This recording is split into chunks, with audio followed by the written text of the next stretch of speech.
But I feel like that all the time, Shadowy Coder. I feel like I missed it. But you're telling me I could be wrong, and then all of a sudden right. You're telling me there are projects out there that are dead for weeks at a time, no liquidity. And that's a cool word. Maybe we can talk about that a little bit today. Liquidity of NFTs. But then all of a sudden, out of nowhere, boom! It's hard to sit on those. It's hard to sit on those winners if they're not already moving, because we're trained to just send our attention towards whatever is topping the charts lately. But some of these better plays, the goal eventually is to find them before they move. Although once you find them, it's hard to sit on them because you sit on them for weeks until they finally validate you. So you have someone sitting on you to validate you. Sounds like exactly. He's going to Cage. He's going to New York for that. So he's going to be. All right. Well, whatever works. So basically, what you're telling me is, because I've never heard this before. Before we kick off the show, it sounds like we have some Shadowy Coder has brought some groundbreaking ideas to today's show. His idea for us all, guys, brace yourself. Maybe get a pen and paper. Shadowy Coder thinks we should buy low and sell high. Guys, we won't ever charge you a dime for the advice that we provide. Try to get into something before the price goes up. Why didn't I think of this? Oh my goodness. Whoa. This is why we pay the big bucks. Cage's move is usually to buy it buy at mid-price and then watch it fucking plummet. That's his move. As soon as I'm in, boom, tanks. I weigh it down. That's what it is. I'm a big dude. I weigh things down. I weigh the project right down. Anchor on my toe. Boom. So if you guys can't tell, today's episode is going to be a little bit all over the place. It's been a while since all of us were in studio together, and there's a lot happening with NFTs. Kind of a little bit of a resurgence in the last 2-3 weeks. You see these layer 2 tokens, they're moving, so maybe we'll cover that. ETH, Bitcoin, they dropped below 4,000 for ETH. Bitcoin was at 56, 57 for a while, and now last few days was a rebound. So all we ask is bear with us as we kind of evolve the content here. We're learning a lot behind the scenes, and we do our best to share it. Sorry that I'm putting you to sleep, Cage, but that's kind of a regular occurrence. But all we ask is, if we do a good job, if there's something of value and you want to hear more of it, leave a comment. Let us know, topics, ideas that you want to hear more of. We'll start creating more detailed content for you guys. And as also, like, share, subscribe. As my Shadowy Coder best friend said, we'll never charge you for our content. And we're building out kind of the foundation, the bones of the project. So without further ado, just want to say that as you guys were arguing over, I don't even know what. I don't buy low. Some great advice. Buy low, sell high. I don't do that. I don't do that often enough. I really don't. What I do is I buy low, I watch it go high, but then I stick around for way too long, and then I sell low again. That's been my typical plan. ENS tokens.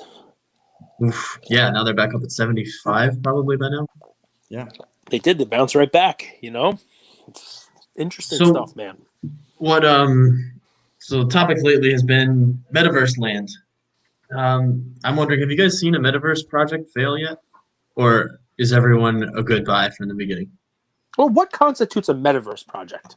That's a good question. Because everyone now uses Metaverse as it's like this buzzword since Zuckerberg changed the name of his company to Meta. Manny said it 16 times on the last call, just 5 minutes ago. I don't even know. He's like, yes. He doesn't know what it even means yet. It's just provocative.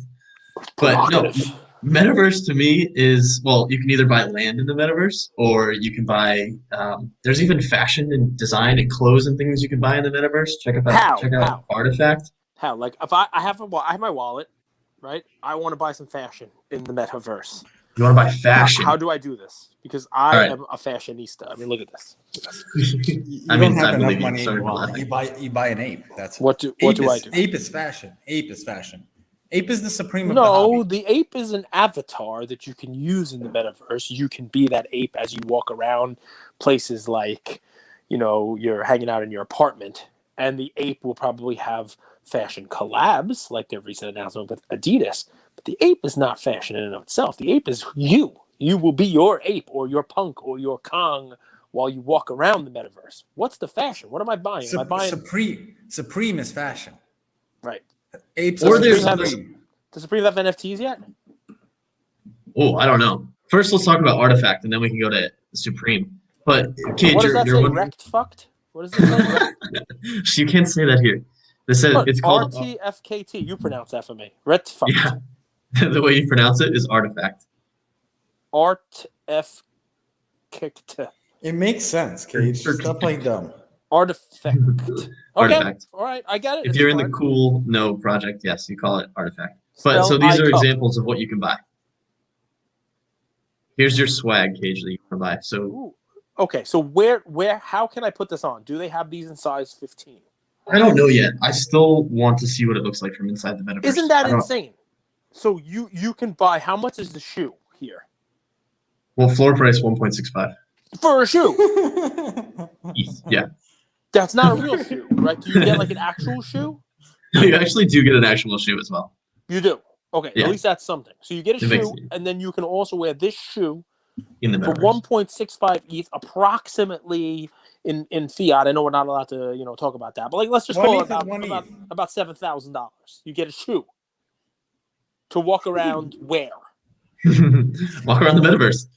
You can go visit your favorite Nike store in the metaverse. Is it a weapon? Can I use it like a boomerang and throw it at people? I don't know. Are there weapons in the metaverse? I'm gonna stop sharing and we're gonna clearly. I'm gonna go look.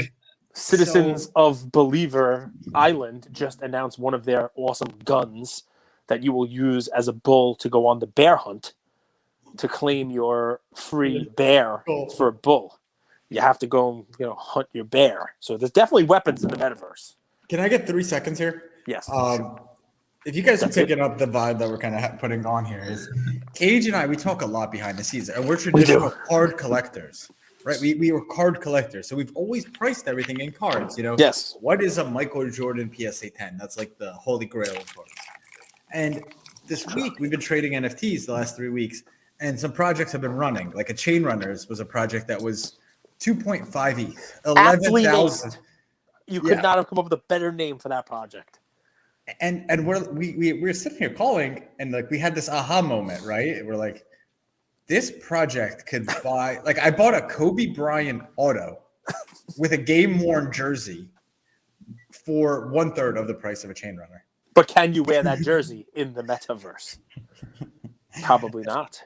And I think it gives a little bit of context. We're not going to be that show out there that's like NFTs to the moon, ETH to the moon, no other currency is going to survive, because I truly don't believe that. I think we are in a very interesting place right now in this world. Listen, let's temper that with, we are a show, though, that is diving deep into this world, right? We are guys who, with the best of them, will stay up when something pumps and not sleep, and wake up the next morning with way too few hours of sleep, because we're like, whoa, you got to stay on this one, watch the activity. We have sailed the open seas until the late hours of the night into the early morning with the best of them. We love this stuff probably as much as anybody out there. There's no greater high or adrenaline rush than finding that project that people are not in yet, and beating it and beating people to it, and then watching the price go up from what you buy. Yesterday, I got one where I bought a bundle of 5 for 0.82, and one of them is like, more than half that now. So you love that. You love that run. You love that rush. And a big part of that rush, just to get very tactical, is you guys, we add value, we add humor, we add banter, all that stuff. But here's a value, and maybe take notes on this. Join, and Cage, give it to us, the Genie Discord. Yeah. So Scott.eth Genie, right? So Genie is one of these really cool. Yeah. Genie. So yes, so it's Genie is the name of the company, right? It's basically an aggregator. It's one of the first gas dealers, let's call it, figuring out a way to deal with gas, right? And it doesn't avoid gas. It aggregates purchases and allows you to sweep floors. It used to be in beta, and there were only certain people using it on certain projects. You can now use it to buy one item if you want, but obviously it's better used to buy several. And, I saw Pranksy using it yesterday. You will see this, even if you don't use it, you'll see it in some of your purchases. If you go in your own Etherscan and you try to figure out how much fiat you got for something, right? And it won't just be, you sold this cool dog for 0.04 and it'll show the $100 you got. It'll be every transaction that Genie, it'll say Genie right there in Etherscan. It says Genie because it says right there. I'll show you one. I had two. But the point of that is, guys, is okay, go ahead. So so guys, you'll see it. What it does is it aggregates a bunch of floor Wait. purchases. It gets all the purchases together. So you can utilize this to sweep a floor instead of trying to go one at a time, missing them as someone else is buying them, losing out on the gas. But the alpha that Andrew's trying to get at, now that you know what this product is that because people use this to sweep floors, right, in their Discord, which is anyone can get in, right, in their Discord, they have created a Genie sweeps room in their Discord that shows, like a bot, that shows every time somebody's sweeping a floor. And it shows when Pranksy spends $200,000 on a specific project. It shows the volume coming in. This person bought 10. This wallet, this vault, this whale vault bought 10 of these. So it's a cool way of, in addition to what we've talked about, looking at the OpenSea volume indicators over the last 7 days or last 24 hours, which is sort of a lagging indicator. Yep. This is right then and there. You know, a bot says, all right, in the last minute, somebody just bought 10 of these. And then you can see multiple purchases of the same thing. Like, whoa, this is going to start to move. So, yeah, that's a cool And can we go a little Econ 301 on them then? Do. And then go into that person, the buyer's wallet, copy and paste the wallet, and see what else they hold. And see if anything else has the potential to be swept next. It's a good way to lose a month of your time getting into Pranksy's wallet and trying to find out what else he holds. You'll be there for a while. He has a lot of items. Be careful. We also saw this earlier with My Little Orphan, but those guys, people know how to mint directly into your wallet as well. So just because it says it was minted to Pranksy's wallet doesn't mean he was the one or she was the one that did it. Could have been done by any project. I am a minnow in the OpenSea, and people mint things to my wallet, and I have no idea what the hell they are. Me too. Thank you, but I never want to see it. But before we leave, Genie, let me just show people, if you're interested, you can go find them on Twitter. And then once you find them on Twitter, you can see how to get their Discord. But it's useful. So here's Scott. You'll notice it very easy. He has one of the Rick Ostenbrick's Arcus art pieces, which is amazing. These Arcus, they're all one-on-one pieces.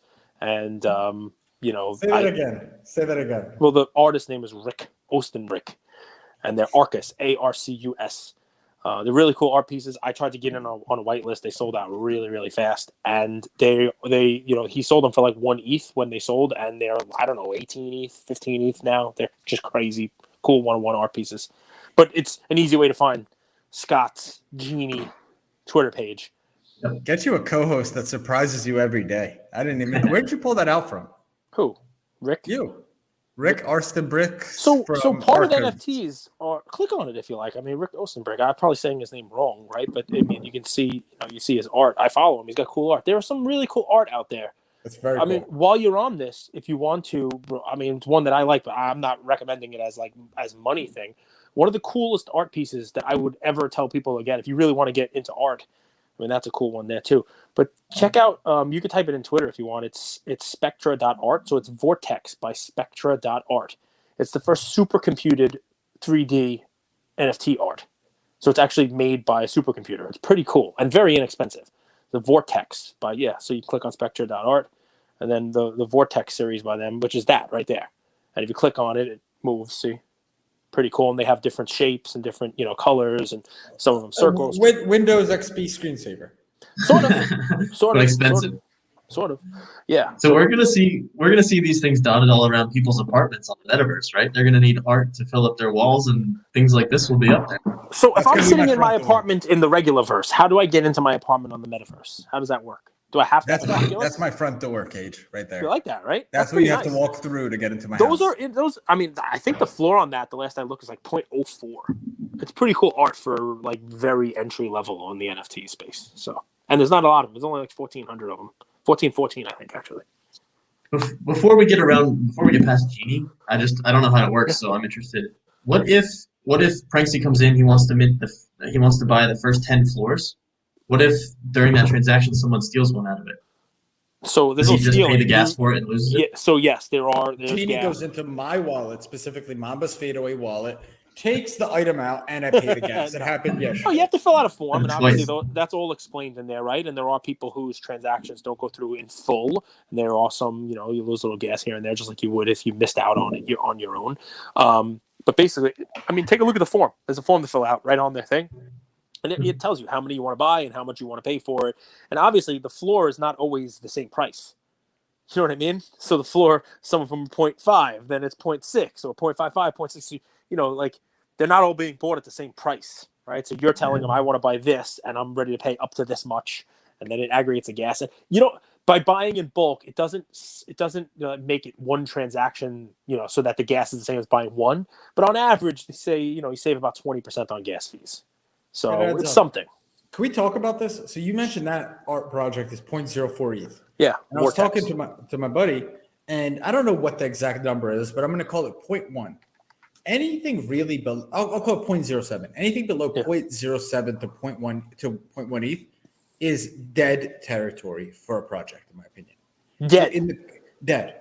Because at this stage, with the way gas fees are, with the way OpenSea takes 2.5%, the artist takes 5 to 10%, it's nearly impossible to buy into low-end projects. It's nearly. Am I on? Do you agree? I do. What would be your number? What do you think? Listen, I mean, my hope would be that at some point in time, I don't know if there's more miners coming in or there's a way to do it. Maybe it's ETH, 2.0 or whatever it may be. But my hope is that the gas situation somehow I'm not smart enough because I'm not a miner. You know what I mean? But my hope is that gas prices will come down. And, the thought would be that they should, right? I mean, we were buying projects that were significantly cheaper and the gas wasn't this much, just a couple of months ago. I know there's a lot more people doing it now, but gas used to be nothing. It wasn't even something it was cost of doing business. Now it's more than the cost of the items, which is absurd. Absurd. It's a huge pressure to switch to layer 2 blockchains, or layer 2 chains, because that's where you can transact with gas close to nothing. So the reason we're still all stuck on Ethereum layer 1 is because OpenSea is a behemoth, and that's where everyone mints their NFTs there because they know that's where all the eyeballs are. But eventually we'll start switching over to these cheaper places. So keep your eyes out for those. Those ones will transact far more often because they won't have the same kind of gas problems. Well, I mean, people are switching to other platforms, and also, not Ethereum. I mean, they have Solana, they have, Flow, they have a million of these things, right? I mean, Flow was huge at NFT NYC, right? They had cars, they had, they were giving rides to people in Teslas with big advertisement on the sides. Don't worry about gas, ride with Flow. I mean, pretty funny, right? It really is an interesting thing.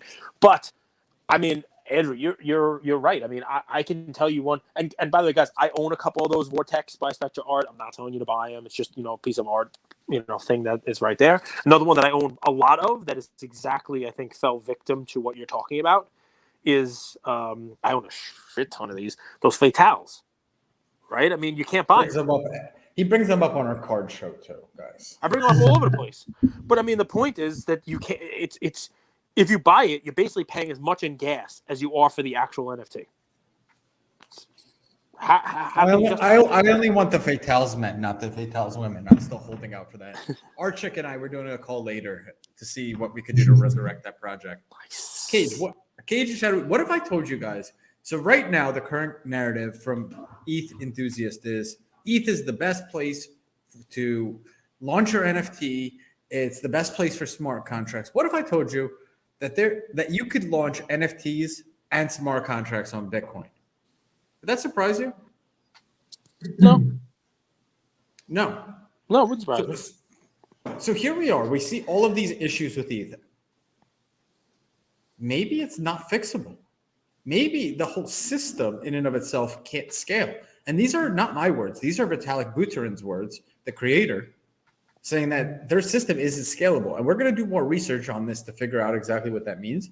But the way I understand it, and you guys will tell me if I'm wrong, the system's built to mine using, you're only as strong as your slowest miner in the system of Ethereum, which is why gas fee is so high.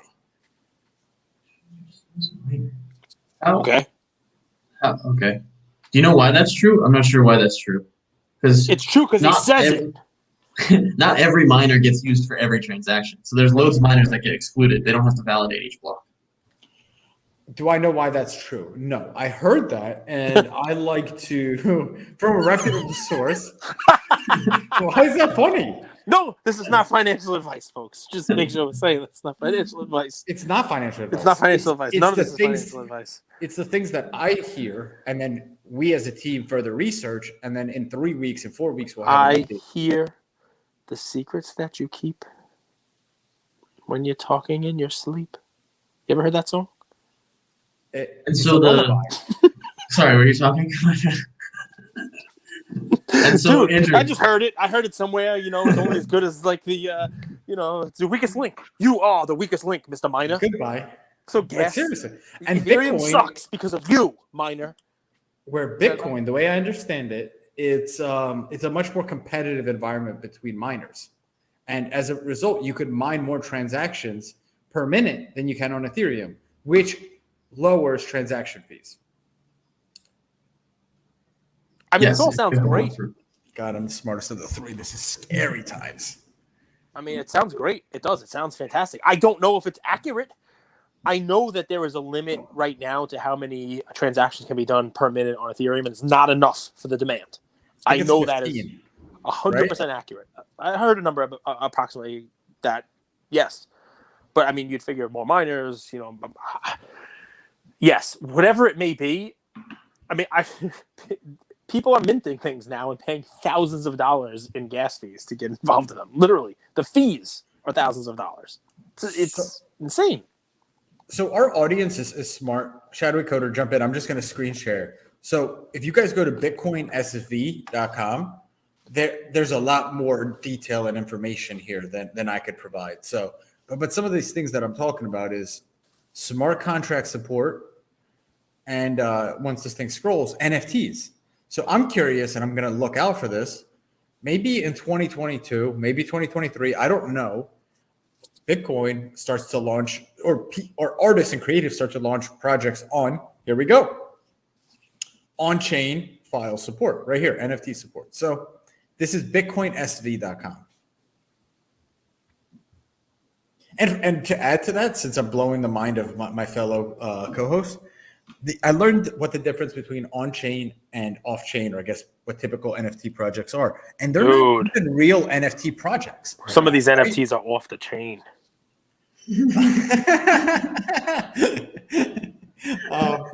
Some of these NFT projects aren't even real NFT projects, right? They're just some lines of code that's a smart contract on Ethereum, and the art in and of itself is stored on OpenSea server, right? So it can actually be wiped at any time. We've seen this play out in front of our eyes with the raccoons, right? It's like an ass. Change the art.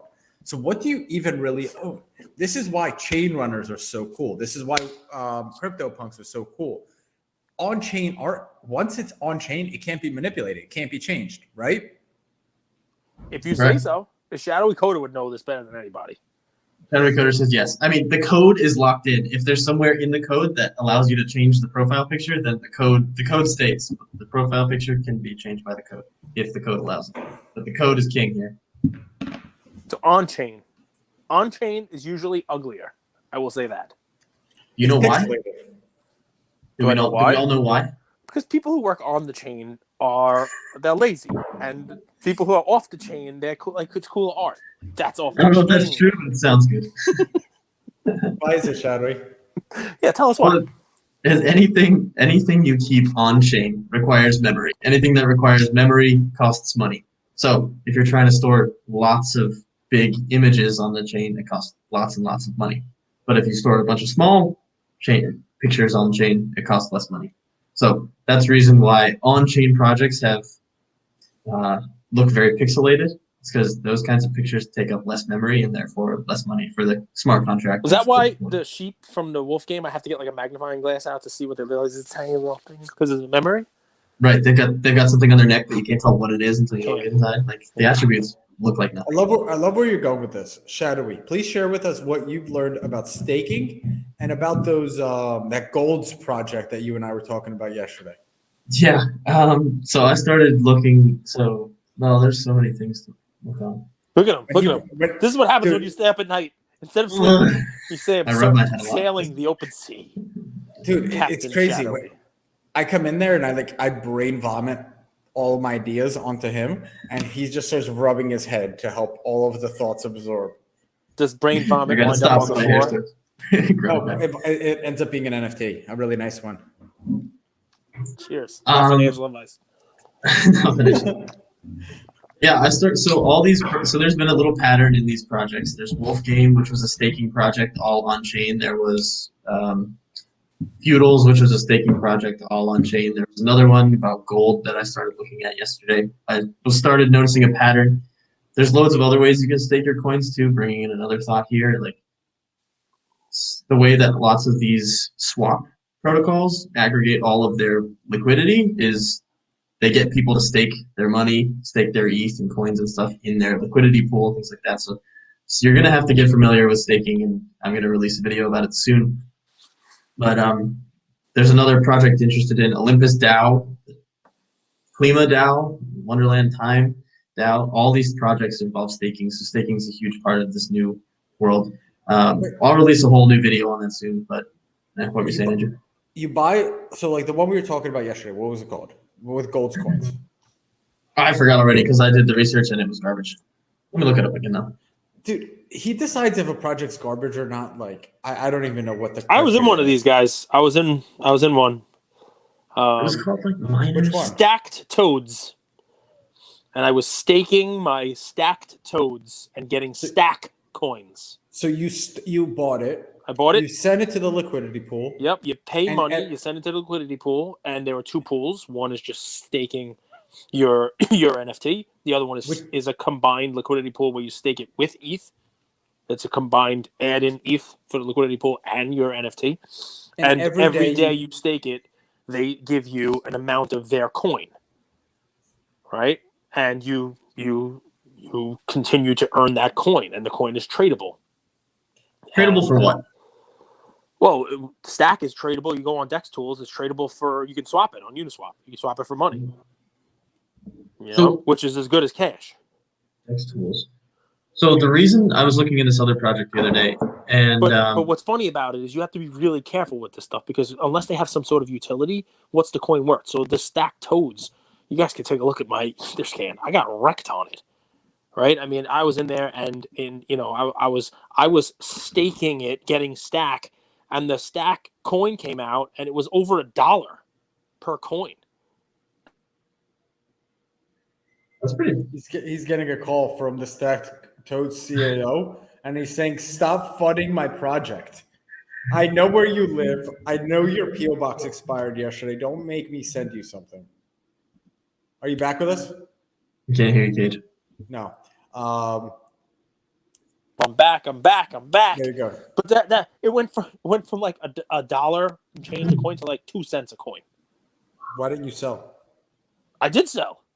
Oh, nice. You didn't get wrecked. You wrecked it. I didn't sell it $1. Oh, why not? Because that's the problem with these coins, right? It's a very difficult liquidity situation, right? Because in order to sell it, you have to have someone buying it. And while it's going down from $1 to 2 cents, there's not that many people buying in. Wait, so go ahead, bro. How many coins did you earn per day while you had your toad stack? Like 10,000 probably, right? No, it wasn't that much at all. It was all right. like 50 or something like that. But there was a lot out there, like there was definitely, there's plenty of them out there. It wasn't like a crazy amount, but obviously people did have a crazy amount of these things. You know what I mean? People had a lot of them. On the market. And look, and it was one of those things. I think the thing ran. Like you say, why didn't you sell? Why? Because I buy high and sell low. I mean, we talked about this. We're back to the beginning of the episode, but I actually bought in, and the price of the actual NFTs, the Stacked Toads, was double what I bought it at. And I was like, this thing's going to the moon. Great, I'm retiring on this thing. And the next thing you know, it's straight down. It was an interesting ride, I got to tell you. It's one of many interesting rides I've been on in the last year. We went to Disney World. It's true. One of our best episodes for the Sports Card Podcast with you, with the cigar, just overlooking the lake.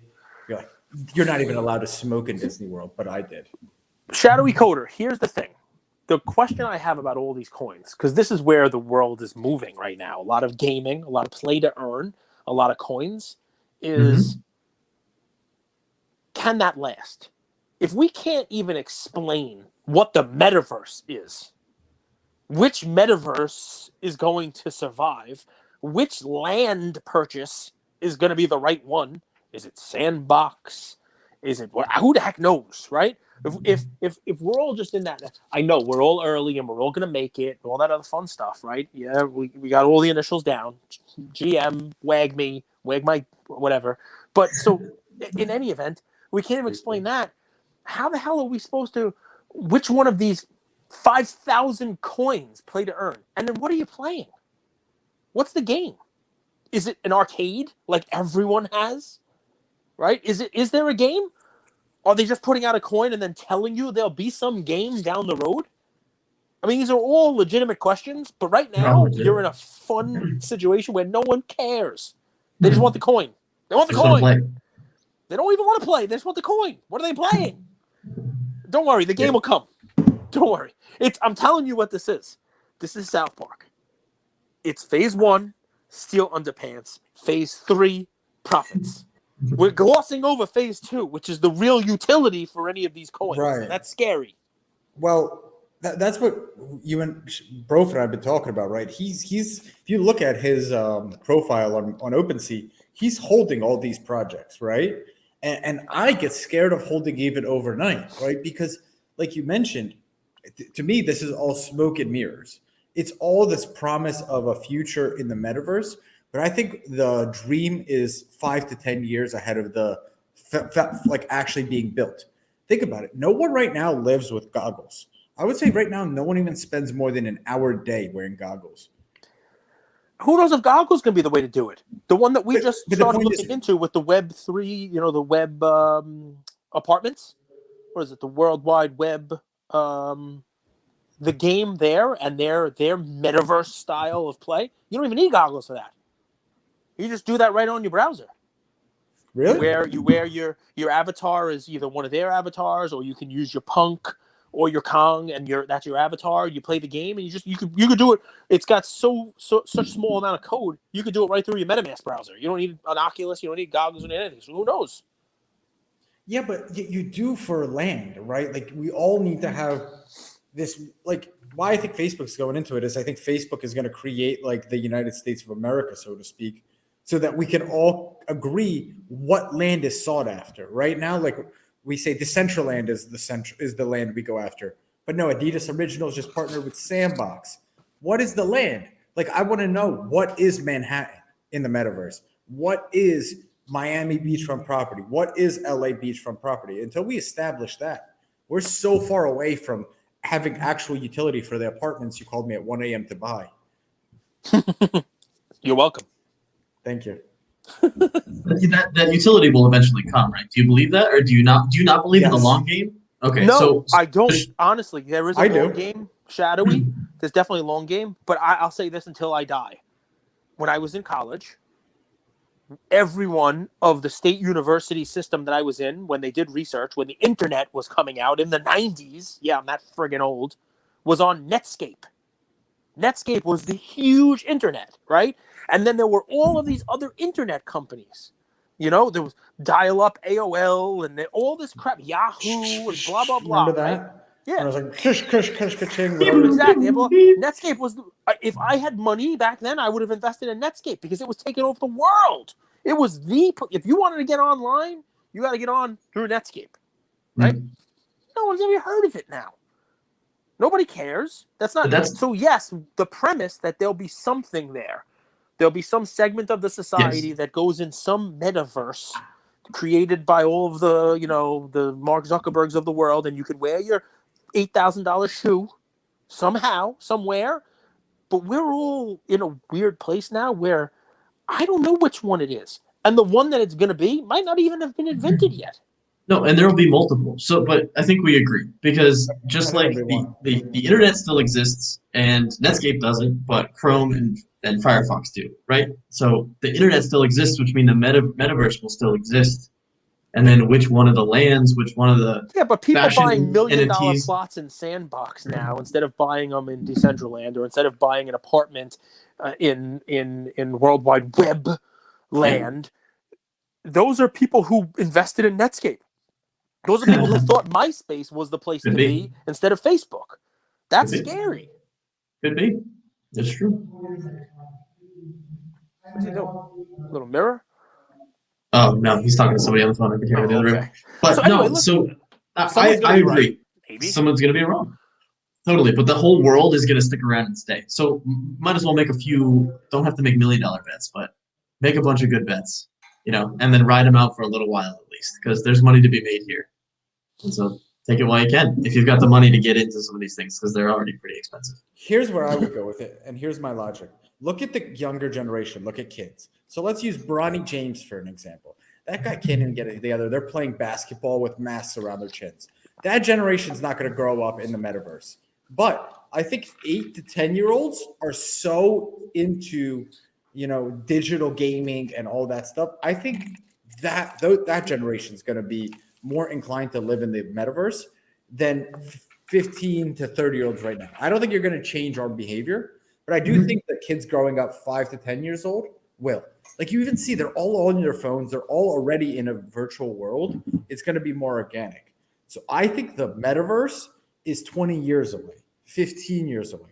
The way when Cage was in college in 1943, they said the internet started, but it took 30 years for it to actually reach maturity where like that's that adoption curve where we actually had adoption of people using the internet, where now we have your grandma or your grandpa or my grandparents or my parents on Facebook and Instagram. Now we have real adoption of the internet. And that took 40 years. Yep. No, I get it. I guess what I'm nervous about, though, is things are going to happen faster and faster and faster now. Maybe internet took 40 years. It's definitely not going to take that long. Internet didn't even take 40 years. It's going to go way faster now. Internet took longer than that. The first one to move is not always the best one. I mean, people spend $1 million on Sandbox. That's great. I'm sure it's going to work out great. But, if in next year Fortnite comes out and says that they're going to, make a version of their game into a metaverse, that's what my 8-year-old son is going to want to be in, not Sandbox that he's never heard of. Yep. So that's the thing that I'm a little, concerned about when legit brands, instead of somebody who's like just coming out of nowhere and starting it, the first mover, it's great. They kind of break the seal. They show how it can be done, but the overall adoption may come from somebody that's already got a multi-million user base. That's just my thought. I could be wrong. And it's not Adidas Originals, who hasn't done shit in like 30 years either. Right. Justin, I love Adidas Originals. Love Adidas Originals, the brand. But you can't put that company on the pedigree of a Nike. Dude, Nike is culture. Adidas Originals is kind of like a second, third tier at this point. And I love Adidas Originals, just to be clear. Oh, I mean, listen, I love the talk just because, people are speculating. It's all speculative bets. All of it is. And, this is the part of the show where you have to mirror Gary Vee and say, any bets you're making in this should be with money that could go to zero, because a lot of internet stuff did go to zero. Most internet stuff went to zero. If you held, but there is short-term opportunity. Yeah, sure, 100%. Is that stupid? Is that foolish? Is that not financial advice? No, but it is valid, but very few people are able to time the market. That's a hindsight analysis, right? In a very short order, very quick time, most internet stocks crashed. The bubble burst. There was not a lot of time for people to run in and be like, all right, I got to get out. And here's a pattern I think I see, is that everything that happens in the metaverse on the blockchain, like those boom and bust cycles happen so much faster than they used to in the real world. So I think, if you're worried about it in the real world and it's happening in the NFT world, it's going to happen faster. So be able to get out quick. But also, while we're on the topic of this land, you don't have to just buy land. You can also buy coins, because each one of these land metaverses, they have their own attached kind of currency. So if you don't have enough to spend 2.5 ETH to get enough Decentraland, you can just go buy a few coins. If you still want to make that bet, you can get in with smaller portfolios for sure. What's Decentraland's coin? Ooh, Mana. Mana. MANA. And Sandbox is sand. Yeah, that's right. Lots of these projects have their own coin. Like if you're interested in games as well, you can go find Illuvium. They have their own coins and things. Ember Sword doesn't have coins yet, but you can buy the Ember Sword badge. Eventually that will give you coins. So there's lots of ways to get into these projects, not just the mainstream way that everyone's focused on. You know how we have what do you type into your browser? You type in www. You know what that stands for? World Wide Web. Right. And on the World Wide Web, Google is a very expensive domain, right? Business.com is a very expensive domain. I don't think we've established the World Wide Web of the metaverse yet. I think that's what the sandbox, the Decentraland. I think that's what the fight is for, and I think Facebook's going to be the one that does it. I wouldn't bet against them, or should I say Meta? What is the meta? What is the one centralized World Wide Web of the metaverse?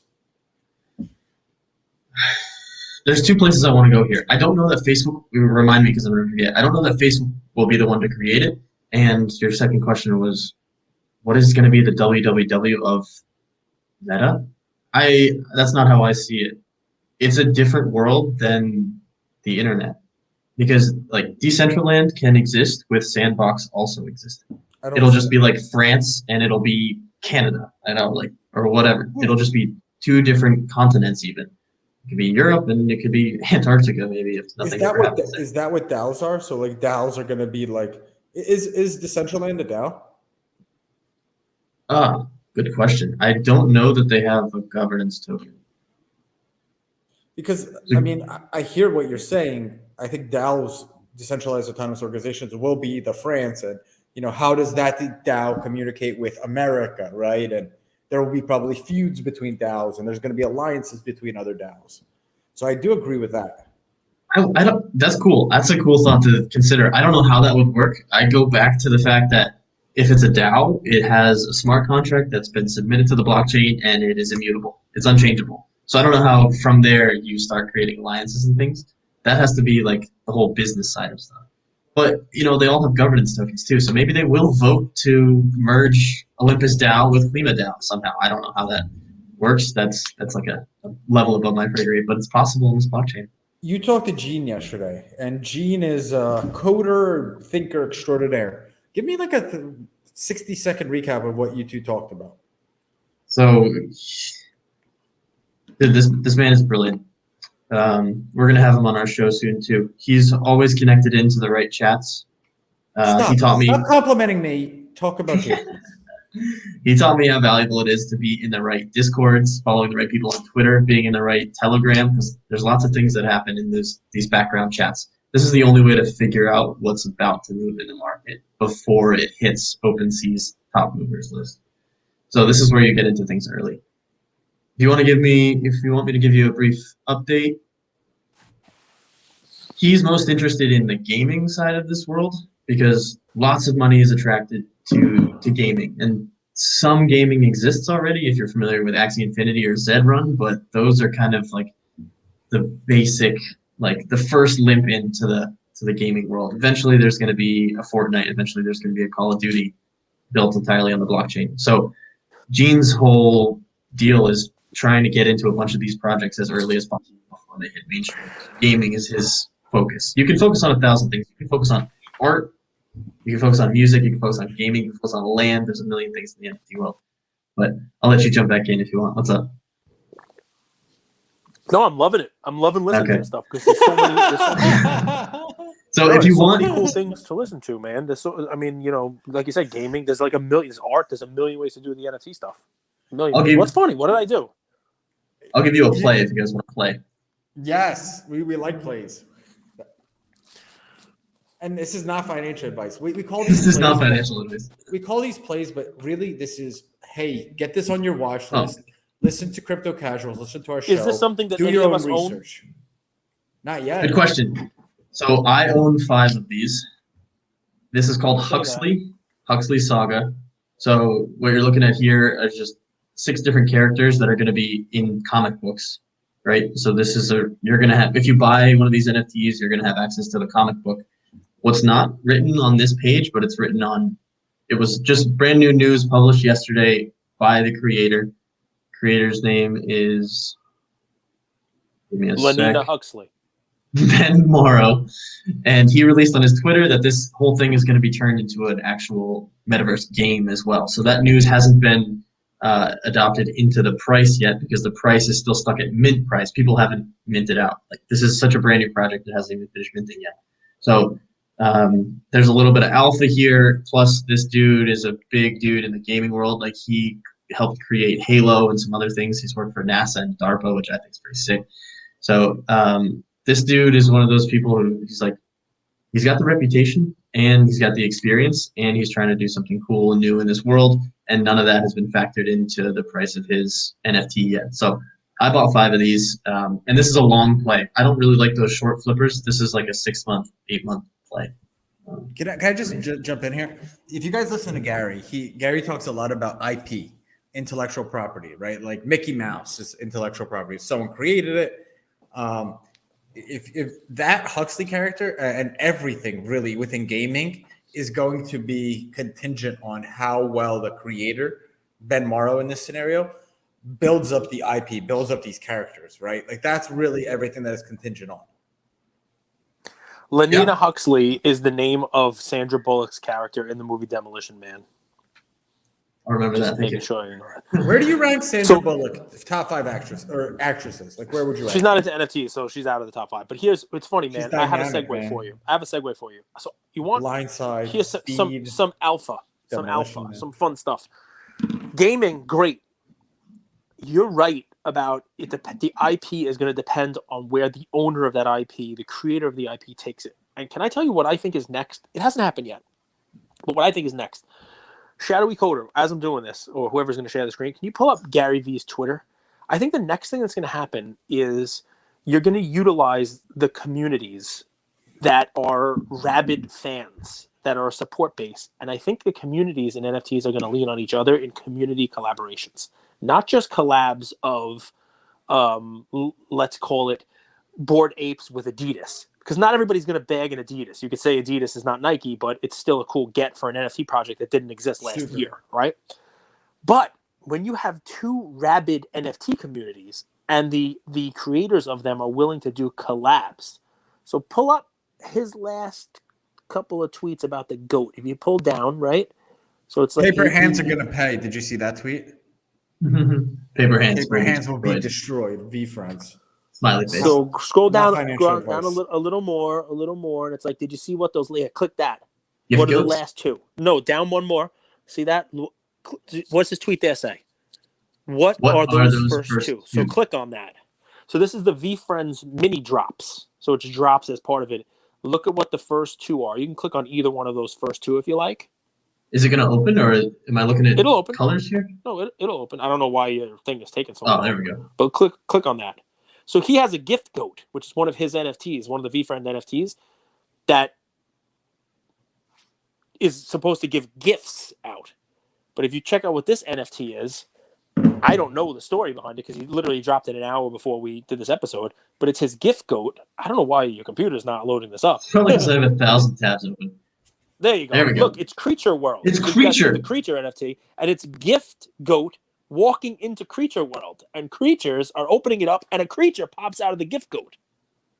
So it's skinning the goat live NFT collab with another NFT.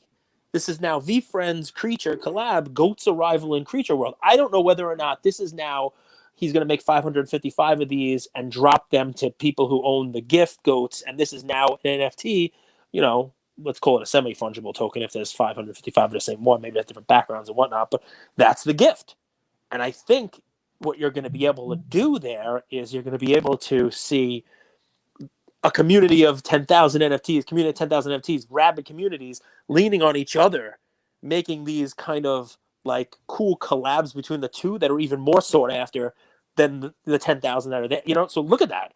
That's a cool thing. And it hits home what you're saying, Andrew, that the IP and the value of that IP is going to depend on what the creator of that IP does with it. Look at that. That's a cool thing. Like, couldn't you see, Lazy Lions collabing with some other jungle animal to make some form of like jungle metaverse kind of thing? Who the heck knows what it's going to be? But this, I think, is a glimpse into one of the next chapters of where we're going. What do you think? Collabs. I want to ask you, in the past, Cage, Nickelodeon, Disney Channel, Cartoon Network. Can you think of like when you saw, Stan from South Park appear on a different show? Was there anything like that? Yeah. Or like, Yeah.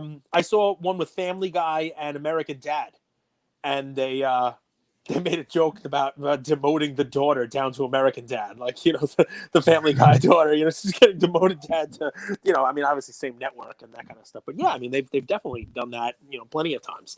and think about it, guys. It's like that Venn diagram, right? It's you have fans of one thing, you have fans of the other thing, and then you cross them over, right? And you're able to build like that. You're able to introduce different segments of fans to Creature World fans to Gary V's world, and you have a more limited supply with a greater demand, because the demand is from both. So it's 10,000 and 10,000. Maybe it's 5,000 users in each one or 4,000 in each one.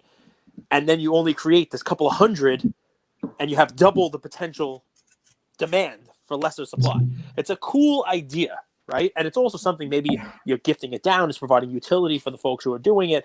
I mean, it's just one of those things I was thinking of that, in this world where we talk about 90-something% of this is going to fail, I think part of the success of projects are going to be the ones that can collab with other successful ones.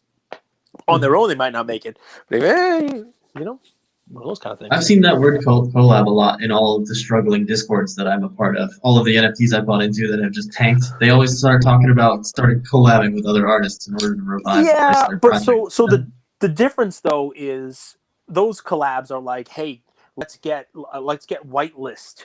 Let's get somebody, let's get somebody from their community to buy ours, or let's get somebody in there to tweet about ours. I'm talking about ones where it's not like community collaborations, just like owners of each, talking about each other and having a Twitter raid. I'm talking about top of the house, like when Bored Apes went out and paired up with Adidas. I'm talking about some of these NFT brands are big brands. They're bigger brands than some of the tangible items that you could partner with. I saw a stat about like the top 10 NFT projects raking in like $9 billion worth of, transactions or some craziness like that, right? So, you're right. Collab can be utilized as sort of like a dirty word to save something that's failing, but I think that's not the way it's being used by Gary and Creatures. These are guys both coming from a position of strength, getting stronger by combining their IP. It's when Logan Paul fought KSI is a good example in the real world, if we still use that as metaphors. Logan Paul has his audience from the USA. KSI is an influencer out of the UK. They did a fight, and they both benefited tremendously from that boxing match. Collab, right? Yeah, it might even be fixed. Who the heck knows? Everything's fixed. So what I'm thinking about now. Playground? Is this their land? Creature Playground. Yeah. It's 0.016 ETH. And I don't know enough about this yet because I just started looking at Creature. Failure. Failure. Hedge failure. Close it. Close it to the failure price zone. Fail. Get rid of it. Andrew says get rid of it. Failure. It'll never succeed. Fail. Guys, where else do you get this content, right? Here we are. We're not talking to you guys like as some sort of professionals. We are in this every single day, and you hop on here, you get jokes, you get banter, we come after each other. Hopefully, we can add a little value of this is what we're looking at. This is how we see it. So, where else are you going to get that? Fail. Gone. So, what do you guys think? So, Gary just what he thinks. Pump something? Not pump, but did Gary just give a little incentive for people to start buying Creatures? Like, it's going to give them some notoriety, some popularity, and then while Metaverse things are popular, Creature also has a playground. It'd be an interesting play as well. Are you telling us or asking us? This is not financial advice. You go do some research, Shadowy, and we'll save that same Shadowy channel, same Shadowy time. We'll save that. Shadowy loves research, by the way, and we're at a stage where we always say we either do things for free or for full price. Right now, for a limited time, if there's something that you guys listening want us to research, put it in the comments, dude. Just wait. Next year, we're going to be helping people launch, their own NFT projects and things like that. And we're not going to have the time to just, research what our audience asks for. But right now, if you have a question, if you have a topic that you want us to research, happy to do it. This is true. I love a good challenge. And we've already seen people have started asking me questions in our Discord channel. And I've started to go to research these things. So yeah, keep the questions coming. Lucas Tigers. People still minting. They have fun. It's a key to my heart. Is what that is. It's a universal key to my heart. Lucas Tigers. By the way, have you ever bit that highlighter so hard that you actually broke it and like you ate like highlighter? Because that would be bad. It'd be hilarious. I think it's safe to eat, so I'm not too worried. Here? We'll see what happens though. No, Shadowy. He's biting a highlighter. Yeah, he's. Oh, it's not all about you. You're right. That's true. Shadowy. What are some of the questions that were in the Discord that might have been interesting? Anything you want to? They want to know his sign. They want to know his sign. They always want to know his sign. He's born on leap year, February 29th, 1990. Right. Let's see. He's the 4-year-old in a 10-year-old's body.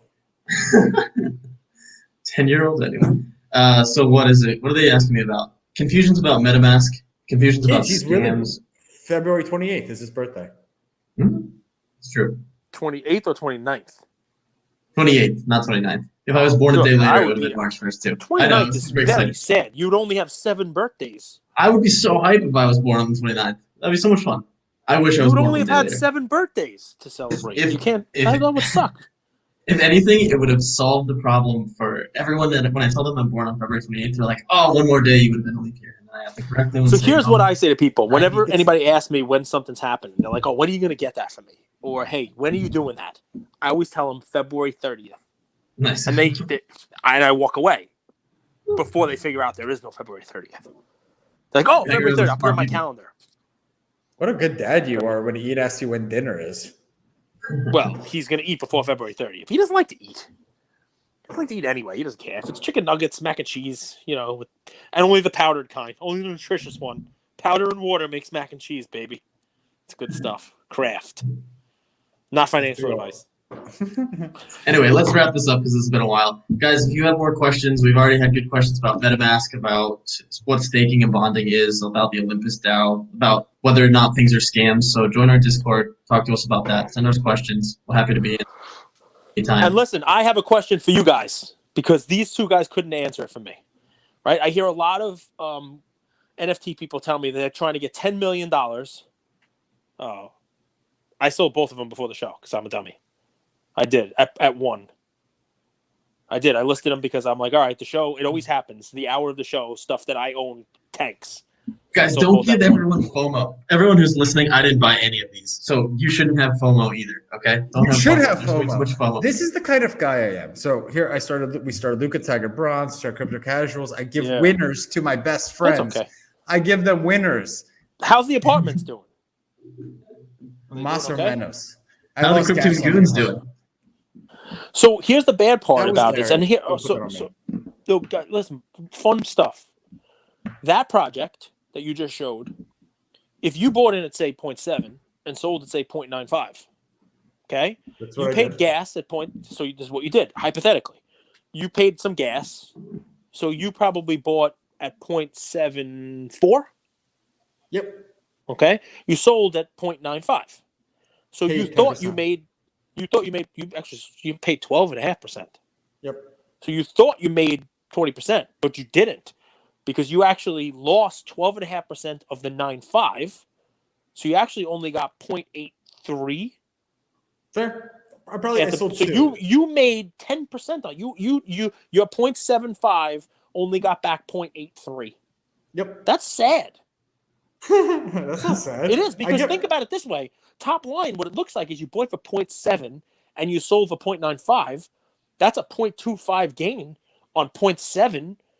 That's a nice move, man. That should be more than 30%.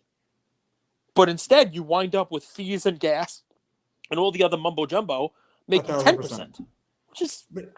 But I'll tell you, I get a really good. I'm this kind of guy. I love building up. I love life momentum.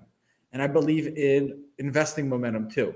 So when I stack those small wins, I feel good. I feel more confident. And I feel more confident in letting my other 4 guys ride a little bit. So those sales are for me. I love locking in profit early. and it boosts me. It helps me with this like life momentum. I'm a big believer in it. Well, listen, the other thing, I love it. Just from a pure like investing logic standpoint too. As the price goes up, technically your risk goes up as well, because that price can come straight back down. So as the risk goes up, you might start want to pull some of your profits off the table and reduce your vulnerability there. So it makes sense to take 2 of the 6 off. To the moon. To the moon, but not financial advice. Crypto casuals, we love you guys. This is an hour. Take us home, Shadowy. That's it. We're at an hour and we get cut off. It's our limit. All right, bye, bitches.